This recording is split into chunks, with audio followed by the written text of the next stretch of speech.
अब कोई कहते हैं कि भगवान के दर्शन हो जाए तो कल्याण हो जाता है। परमात्मा के दर्शन बहुत अच्छी बात है, बड़े पुण्यकर्मी प्राणी को ही हो सकते हैं,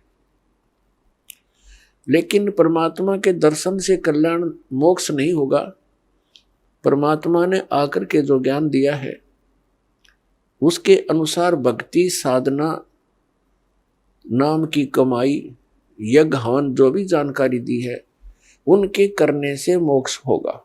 तो करो तो बावड़ो, दूर दूर करो तो जाऊं, जो राखो तो ही रहूं, जो देव सुख। परम पिता परमात्मा पूर्ण ब्रह्म सारी सृष्टि के रचनहार कुल मालिक कबीर देव कबीर साहब अल्लाहु अकबर जी की असीम कृपा से आप पुण्यात्माएं सत्संग सुनने के लिए उपस्थित हुए।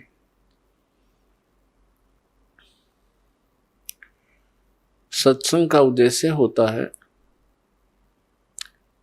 कि इस भूले हुए प्राणी को परमात्मा की याद ताजा की जाए। सत्संग के अंदर ज्ञान कराया जाता है कि मनुष्य जीवन किस लिए प्राप्त हुआ, मानव जीवन का मूल उद्देश्य क्या है। तो उसमें याद दिलाया जाता है कि महापुरुषों की वाणी प्रमाण के अंदर ली जाती है और वो अमर वाणी जो परमात्मा स्वयं आकर के यथार्थ ज्ञान हमें सुनाते हैं, जिसको गीता जी अध्याय नंबर 4 के श्लोक 32 में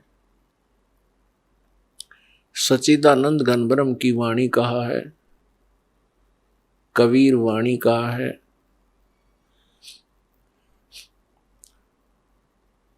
वो अमर वाणी परमात्मा स्वयं सुनाते हैं अपने मुख कमल से। तो इन महापुरुषों की और परमात्मा की उन अमर वाणियों को आधार बनाकर सत्संग सुनाया जाता है और उसके अंदर सत्संग के अंदर सभी सद्ग्रंथ भी आधार बनाए जाते हैं और उनके आधार से जो ज्ञान सुनाया जाता है वो सत्संग है। इसके अतिरिक्त अन्य कोई वचन सुनाते हैं, प्रवचन सुनाते हैं, सत्संग करते हैं और वो हमारे पवित्र सद्ग्रंथों से या उन महापुरुषों की अमर वाणी से या परमेश्वर कबीर जी की अमर वाणी से मेल नहीं खाते हैं, तो वो सत्संग नहीं है, क्योंकि उनके अंदर सत्य नहीं है, सत्य का अभाव है। सबसे पहले सत्संग के अंदर ये जानकारी दी जाती है, मानुष जन्म पायक नहीं रटे हरि नाम, जैसे कुआं जल बिना बनवाया क्या काम।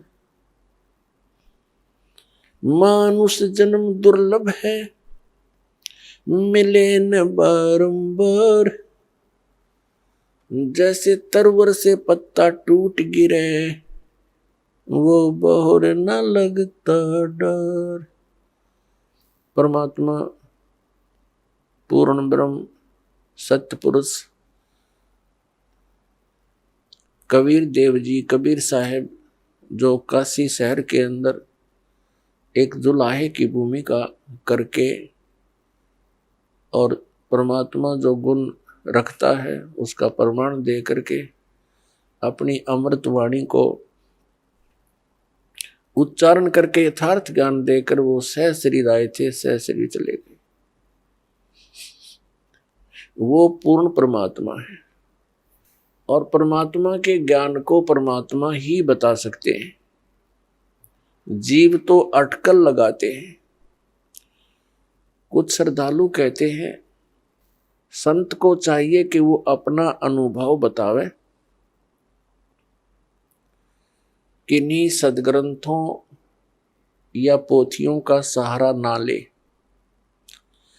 ऐसे विचार रखने वाले व्यक्तियों का ये भी मानना होता है कि सभी जितने भी ग्रंथ हैं ये मानव की रचनाएं हैं,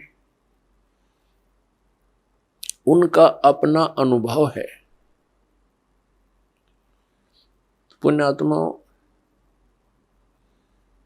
ये सब अज्ञान आधार से ही प्राणी बोल सकता है, और इस अज्ञान को हटाने के लिए सत्संग की आवश्यकता पड़ती है।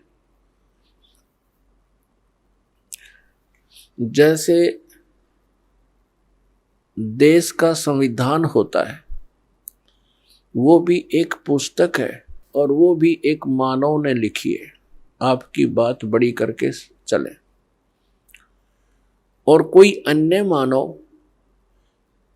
अपने सत्र का और विधान बनाकर लिख दे और छपवा दे और बांट दे, तो उसकी क्या वैल्यू है, क्या यूज है, क्या लाभ हुआ उसका? वो व्यर्थ है। इसी प्रकार परमात्मा के विधान को लिखने वाला भले ही कोई मानव है, जैसे श्री वेद व्यास जी और श्री धर्मदास जी और श्री गोपाल दास जी, लिखने वाले मानव हैं, लेकिन वो संविधान परमात्मा का है, और उस विधान के अनुसार जिसके वचन नहीं है, उस संविधान यानी परमात्मा के विधान ज्ञान अनुसार किसी अन्य व्यक्ति, ऋषि महर्षि या किसी संत मंडलेश्वर महंत की वो पुस्तक परमात्मा के विधान से मेल नहीं खाती है, तो व्यर्थ है। दूसरी बात रही कि संत को चाहिए कि वो अपना अनुभव बतावे, पुस्तकों का आधार ना माने।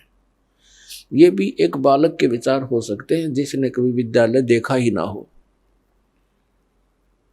जैसे टीचर होते हैं, विद्यालय में पढ़ाते हैं अध्यापक, उनका एक निर्धारित पाठ्यक्रम होता है, सिलेबस कहते हैं उसको, और जो टीचर सिलेबस से बाहर ज्ञान देता है और सिलेबस के अनुसार ज्ञान नहीं देता है, वो भले ही उसको पढ़कर सुनावे या उसको याद करके वैसे सुनावे, वचन वही होने चाहिए जो पाठ्यक्रम की पुस्तकों में विद्यमान है। तो वो टीचर ठीक है, हितैषी है, और जो उन पाठ्यक्रम की पुस्तकों से हटकर अपनी कोई अन्य बकवाद सुनाता है, तो वो टीचर ठीक नहीं। अब जैसे परमात्मा की जानकारी परमात्मा ने आकर बता दी, और उन्होंने ये भी ज्ञान दे दिया कि तुम ऐसे ऐसे करो जिस कारण से तुम वहां उस स्थान को प्राप्त कर लोगे जहां जाने के बाद फिर लौटकर संसार में कभी नहीं आना पड़ता। उसको पूर्ण मोक्ष कहते हैं।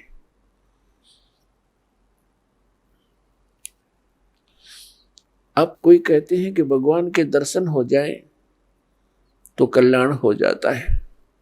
परमात्मा के दर्शन बहुत अच्छी बात है, बड़े पुण्यकर्मी प्राणी को ही हो सकते हैं, लेकिन परमात्मा के दर्शन से कल्याण मोक्ष नहीं होगा। परमात्मा ने आकर के जो ज्ञान दिया है उसके अनुसार भक्ति साधना, नाम की कमाई, यज्ञ हवन, जो भी जानकारी दी है उनके करने से मोक्ष होगा।